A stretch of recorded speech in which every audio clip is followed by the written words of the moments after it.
Ady netúžil robiť obyčajné topánky na prechádzku. Chcel vytvoriť špecializovanú športovú obuv. A tak vyrobil svoje prvé tretry pre atlétov, ktoré mali na podrážke ručne kované klince. Adolf bol geniálny vývojár, ale ako biznismen sa nedokázal prejaviť. Topánky nevedel predať, nerád komunikoval s ľuďmi a účtovníctvo bolo preňho nočnou morou. Všetko sa zmenilo, keď sa vrátil jeho starší brat Rudolf, ktorý sa pôvodne chcel osamostatniť v Mníchove, kde pracoval ako policajný úradník. Rudolf mal presne to, čo Adolfovi chýbalo.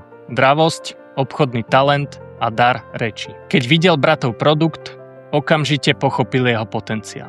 A tak 1. júla 1924 oficiálne založili spoločnú firmu s názvom Gebruder Dassler Schuhfabrik. Obuvnícka tovareň bratov Dasslerovcov. Sledujte ikony podnikania. Filmové spracovanie najväčších podnikateľských príbehov histórie nájdete na YouTube a na všetkých podcastových platformách.